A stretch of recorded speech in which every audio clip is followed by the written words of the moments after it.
Halo, selamat berjumpa kembali. Terima kasih karena sentiasa menonton channel kesehatan YouTube saya. Terima kasih kepada yang sudah subscribe. Oke, hari ini kita bercerita tentang sakit perut ceret-beret bahagian yang kedua. Karena dalam bahagian yang pertama hari itu saya cuma bincangkan satu sebab sahaja untuk sakit perut dan ceret-beret, yaitu yang kita selalu katakan sebagai keracunan makanan atau food poisoning atau something wrong with the food. Oke, walaupun itu merupakan puncak kepada sakit perut ceret-beret yang paling utama, tetapi dia bukanlah satu-satunya puncak. Ada banyak puncak lagi yang lain, tapi hari ini saya akan bincangkan 5 puncak utama kepada sakit perut dan ceret-beret.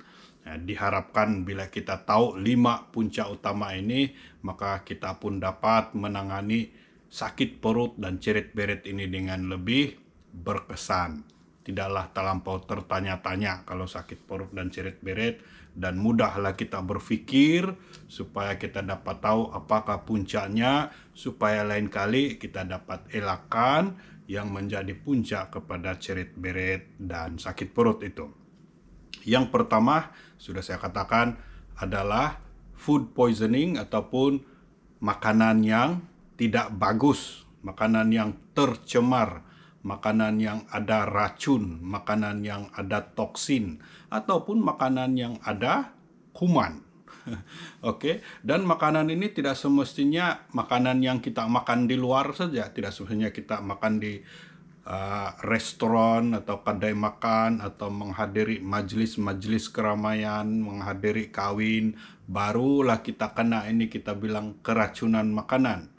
Kadang-kadang makanan yang kita sediakan di rumah, yang kita sendiri masak itu pun boleh tercemar juga karena tindakan-tindakan lalai kita sendiri menyebabkan dia boleh tercemar.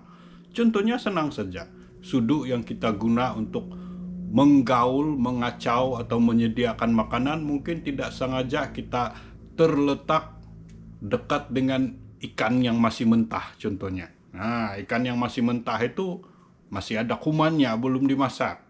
Lepas itu kita gunakan sudut tersebut, mungkin tidak sengaja kita pergi kasih kacau-kacau atau kita gunakan untuk menyediakan makanan yang sudah dimasak dan tinggal dimakan. Jadi makanan itu akan tercemar. Jadi itu menjadi puncak kepada sakit perut dan ceret-beret kepada mereka yang makan di rumah. Banyak lagi contoh-contoh yang lain. Bahkan berani saya katakan bahwa makanan kita di rumah itu lebih senang tercemar daripada makanan yang di luar rumah.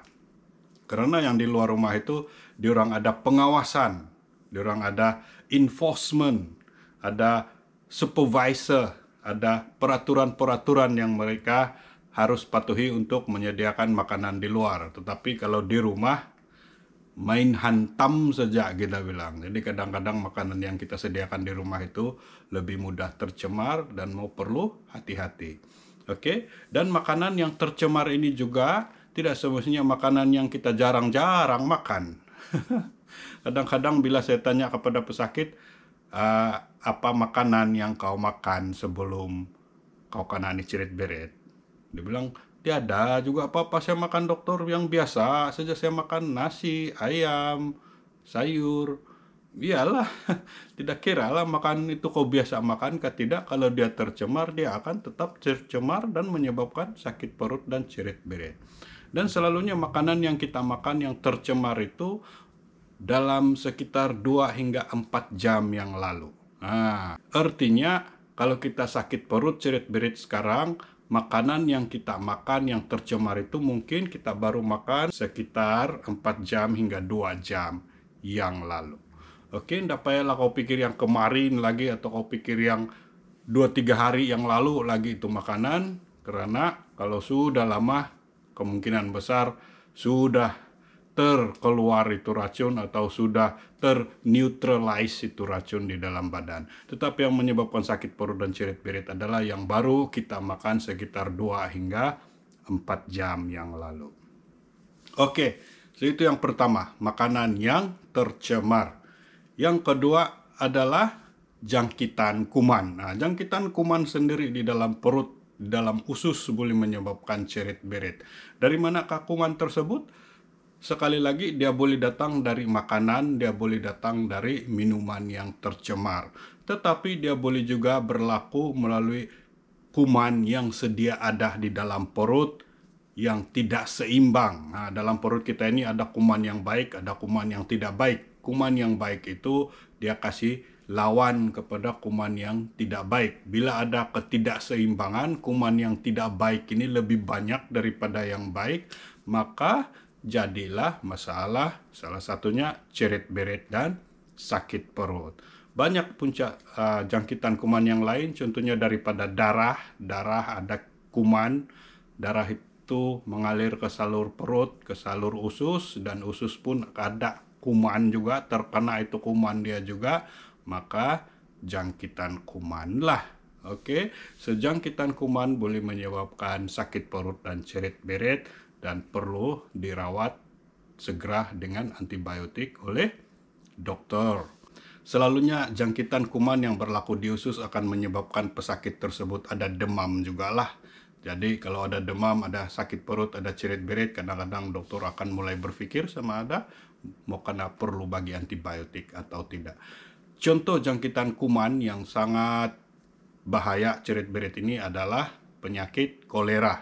Karena penyakit ini disebabkan oleh sejenis virus yang merusakkan dinding usus tersebut sehingga menyebabkan dinding usus tersebut tidak dapat melakukan penyerapan air dengan berkesan, menyebabkan banyak air yang hilang melalui cerit-berit dan akhirnya seseorang pesakit itu boleh meninggal karena kekurangan air dan garam galian akibat cerit-berit yang berterusan. Itu salah satu contoh jangkitan kuman di usus yang berbahaya, penyakit kolera. Oke, yang ketiga adalah kita bilang usus itu sendiri boleh sumbat. Nah, usus itu boleh sumbat disebabkan oleh mungkin najis yang terlampau keras juga. Nah, ini kadang-kadang dalam proses sembelit usus boleh sumbat, dan bila sumbat malangnya cerit-berit pun boleh berlaku. Nah, ini kita kena paham bahwa kalau seseorang tuh ada cerit-berit, kadang-kadang disebabkan oleh ada sumbat di satu-satu bahagian usus tersebut. Bila usus tersebut tersumbat, maka sistem pencernaan tidak dapat berlaku dengan baik, maka ada sebahagian daripada najis itu dia keluar seperti cecair sahaja. Ini yang kita dikatakan sebagai overflow diarrhea. Jadi bila ada orang balik-balik cerit-berit, termasuk sekali orang yang sudah lanjut umur, kena pikir juga usus sumbat. Sama ada sumbat sebab najis atau sumbat pasal benda lain seperti kanker.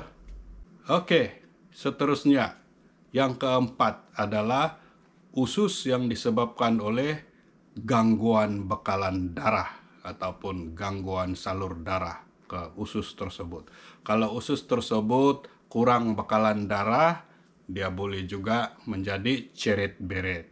Kalau usus tersebut ada pendarahan, boleh jadi juga cerit-berit. Nah, yang ini bahaya sedikit karena cerit-beritnya akan bercampur dengan darah. Oke, jadi gangguan bekalan darah ke usus, sama ada kurang bekalan darah atau terlebih bekalan darah sampai pendarahan, ada luka dan sebagainya, boleh menyebabkan gangguan pencernaan, penyerapan makanan, pemprosesan makanan di usus, menyebabkan cerit-berit juga. Yang seterusnya, yang kelima, yang ini yang paling kita tidak suka dengar adalah kanker ataupun barah usus. Kanker usus malangnya boleh menyebabkan cerit-berit yang berterusan juga.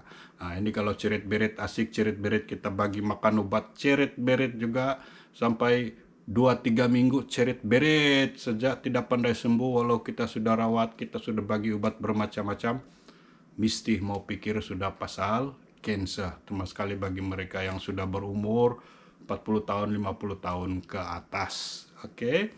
Jadi itu 5 punca utama sakit perut dan cerit-berit. Yang pertama, keracunan makanan atau pencemaran makanan.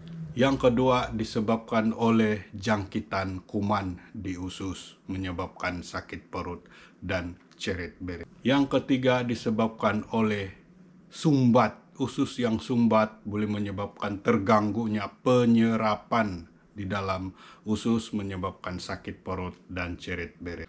Yang keempat, gangguan bekalan darah di usus, menyebabkan sama juga proses pencernaan, penyerapan terganggu di dalam usus, menyebabkan sakit perut dan ceret-beret juga. Dan yang kelima, yang terakhir adalah kanser barah usus, boleh menyebabkan gangguan sumbat kepada pencernaan dan pemprosesan di usus, menyebabkan sakit perut dan ceret-beret juga. Oke, sekian dan terima kasih.